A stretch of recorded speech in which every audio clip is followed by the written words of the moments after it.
Hello, welcome to White Birch Tarot and Astrology. This is, I'm doing this, it's just barely January 15th, a couple days from the new moon in Capricorn on my birthday, which is going to be interesting. I just wanted to do a quick reading because when I posted a few days ago, I was showing all the astrology. In fact, I still have it sitting out here. And there's a lot going on with the planets in Capricorn over there. On the right, the Sun, Mercury, Venus, and Mars, all in Capricorn in the 20s. Mercury's probably in the 20s by now, or almost. And I did not notice when I did this the other night that they are squaring. Let's see, how can I hold this up? Right here, that's Chiron at 22 degrees of Aries. Chiron has been in Aries for, I always forget where I wrote that down. I had a piece of paper. Oh yeah, it went in briefly in 2018, believe it or not. Went in for good on February 18th, 2019, and leaves on June 19th, 2026. Yeah, we've been working on self-identity and where we were wounded in that. And so these personal planets are squaring Chiron in Aries because Capricorn and Aries are both cardinal signs. They both start seasons, at least here in the northern hemisphere. Aries begins spring and Capricorn begins winter. So I thought I would do a reading using the Liz Green Mythic Tarot to talk about what that means, because I feel like it's really important. And I'm going to start with a really brief quote. And this just hit me. And then I looked at the reading and I thought, oh, they make sense. This is from the astrologer Rob Brezhny. And he said, the nervous system believes actions more than affirmations. Yes, actions speak louder than words, do they not? I've never particularly liked affirmations to state something that isn't true, even if you believe it's true, like spiritually. I don't know. Anyway, so I got some really interesting cards here, I think, and I hope I can, you know, I think I looked at them too. I need to just trust my intuition and stop trying to logically figure everything out. And the first card we get is putting down our logic. Seriously, it's kind of funny. The Four of Swords. So this is about taking a break from logic. I'm not saying to be illogical, although sometimes that's fun. Pardon my croaky voice. But this is telling us that you're not going to think your way out of this one. This is not about thinking. With Chiron in Aries, which is, I was going to timestamp. Well, I'll do it later. Which is about the wound. You know, where we're the most wounded is where we can find our strongest power. And if not, because some people say that, you know, the wound never heals fully, and I think I believe that, but it can be your source of deepest compassion. That's for sure.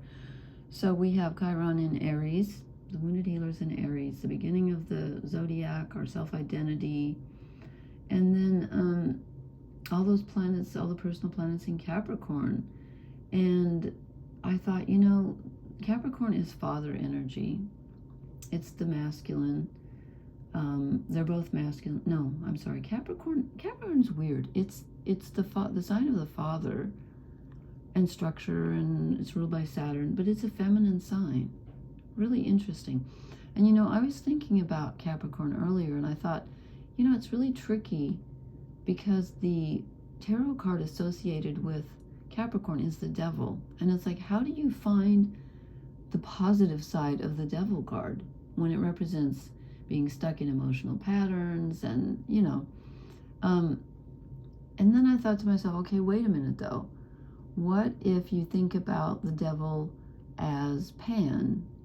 Because I think it's in this deck. Yeah, I should have looked for it. You know, there's the hoofed satyr. Well, all the satyrs are hoofed. There's a satyr playing the panpipes with the people on the chains, you know, they're yoked to him. They can get free, but they don't. And I thought to myself, well, what if we think of Capricorn, because obviously Capricorn has good qualities, all the signs do.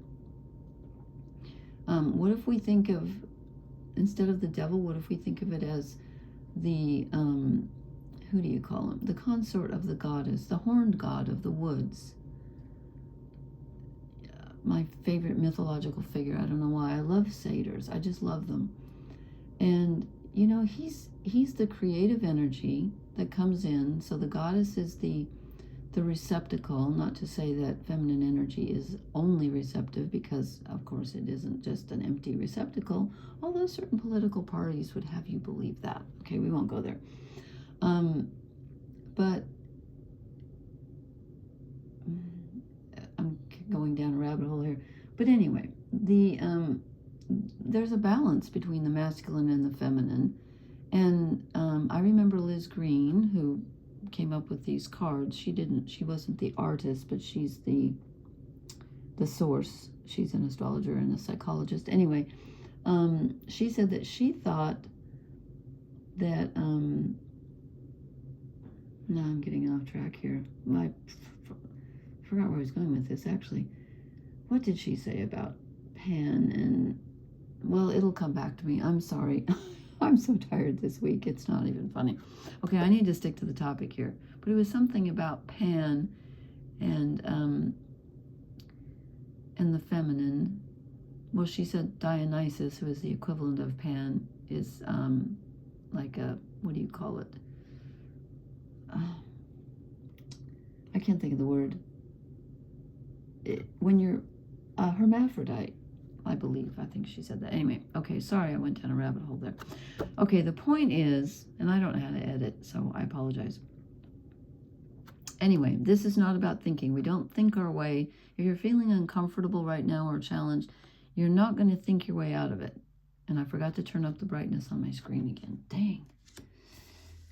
This is not about thinking. Logic will get you nowhere with this energy. And it's about resting the mind. Okay, but then we get the King of Cups. Okay. Now, interestingly, in this deck, especially, he is the King of Compassion who heals others who cannot heal himself. That's literally what her book says about this deck. Yeah, which is really interesting because I was talking about, you know, Chiron squaring the personal planets, and he's a very Chiron-like card, and then we got the Chiron card. I knew it was going to come out. So we have this man who is in all of us, hopefully, who is in control of his emotions, who is the soul of compassion, who loves everyone, hopefully including himself, but he can't heal himself, but he can heal others. He's like a receptacle. Even though he's masculine energy, he's holding, you know, and that's what I was thinking about when I thought about the divine masculine. And I thought, you know, in my opinion, here I go again down a rabbit hole, but we have so much toxic masculinity, and that's not putting down masculinity, because, you know, the patriarchy and toxic masculinity hurts men just as much as it does women. Men don't want to go to war and shoot each other. Well, some of them do, but most of them don't, you know. And men are very compassionate, unless they get into politics. No, I'm sorry, here we go. I keep my mouth shut.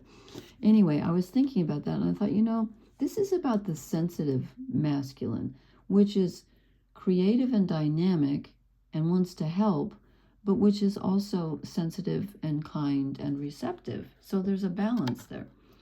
And then we get the Knight of Cups. So this king, who has it all together on an emotional level, gives. He doesn't just sit there. He takes it out into the world and says, here, I'm going to offer you this. So it's about love. It's about compassion, self-compassion, giving, being emotionally sensitive, taking it forward. I love that the fish is down here instead of in the cup. I don't know, but it's taking it forward. And then look what you get if you can do that. You get we get the 10 of Pentacles, which is happiness, which is, you know, manifesting on an earthly level, which is Capricorn. Capricorn is an earth sign. Pentacles are earth. It's like, if you can do the emotional work, it's not about thinking. You're not going to think your way there, but if you can do the emotional work, then you get it. You get the feeling because you literally manifest it. And with all that Capricorn energy right now, that's possible. So then tonight I'm doing just like overall, and then this is a relationship row. The second row is relationships, because it just is. There's a lot of relationship stuff going on. And we get the Emperor. And when I finished the top row, I thought, no major arcana. Then I drew 4 out of 5 majors for the bottom. Interesting. Relationships. It's all about that right now. Because when you think about healing, that's usually where it ends up, right? So we get the Emperor. Now, some people say this is Taurus. I call it more Aries energy. I think the Empress is Taurus. This is Aries energy to me. So this is Chiron in Aries, the Aries part of it. So this is the father energy, which I think is coming up with this Chiron in Aries to be healed. There's something, this is about healing the masculine energy right now. Even though, well, it's both, because the planets are in Capricorn, which is feminine, but I'm feeling a lot of masculine energy. So he is, he's all about being in control, but in a good way. He's creative. He's got the thunderbolts of Zeus. In fact, in this deck, he is Zeus. So here's the father of the heavens, the father of the gods. It's about father energy. It's about manifesting. It's about how do you father yourself and how do you father others, which does not mean just bossing them around. It means being sensitive and kind and stable and strong, being there for them and being there for yourself too. And then we get the Hierophant. Here's Chiron, literally, the centaur with the scroll of wisdom. Here he is in the cave. In this deck, he's Chiron. Oh, how funny. Someone did that on a video I was watching the other night, and I thought, I love that, because that's the horned god symbol, but it's a goddess symbol, so I gotta look that up. I was just thinking about that the other day, and I thought, I love that symbol. Forgot he was doing that. So here we have another hoofed guy. Well, we didn't get one, but I was talking about Pan. Okay. This is about going into the cave and sitting with the wisdom and healing it. But when you heal it, when you heal yourself, you don't do it in isolation. Okay, you might do it in isolation, but then you take it out. You don't, as I said when I started with the quote, now I forgot what the first word was, but it's about actions rather than affirmations. They're more powerful. So you do something about the healing. You pass it forward. You move it, what's that expression? You move it forward, and it changes your belief system. It's not just about your own personal feelings. It's about changing the way you look at the world. It's about your philosophy of life. It's about, how you interact with others, both on a global level and a personal level. And then we get the Lovers. We get a choice. We get to choose here. We get to choose. He's got the golden apple in his hand. Always reminds me of, I think that's my favorite William Butler Yeats poem, The Song of Wandering Angus, which if you've never heard Donovan sing that, he put it to music. It's beautiful. And Angus is spelled A-E-N-G-U-S. Maybe that's the Irish way. I don't know. I love Yeats. Anyway, okay, I'm wandering all tonight. Okay, we get the Lovers. We have a choice in front of us. This is a very karmic moment, as I've been talking about for months, with Neptune and Saturn at the tail end of Pisces. Really, truly, this is very karmic. The world is, on edge, and I guess it usually is, but we can move into 10 of Pentacles. We can change everything. We can change our lives truly right now. We have a choice to make. What's it going to be? What do you desire what serves you and what serves the people around you. What kind of person are you going to be in your relationships? Are you going to be the bossy emperor, or the emperor that people can hold on to? And also remember, you need to hold on to others. You need emperors for you too. And then the Knight of Pentacles came out. I love him. This is great Capricorn energy. This is about stability, and it's about lending a helping hand in a very real way. It's not just offering emotional support as the Knight of Cups does, although he's actually, the Knight of Cups actually does give something. He's there, he listens, he receives, he cares. The Knight of Pentacles shows up with, his, that whatever you need, the hammer, the spare tire, the food, he's here in a very real sense. So it's telling us, pay it forward. That's what I was trying to say. Help yourself on a very real, grounded level, and help others too, because this is the relationship role. And it's all about balance. It's a time for finding our boundaries, but it's also a time for balancing the masculine and the feminine energies, I think. So don't, if you're going to give yourself compassion, which we all need to do, that's helpful, but you need to pass it on too.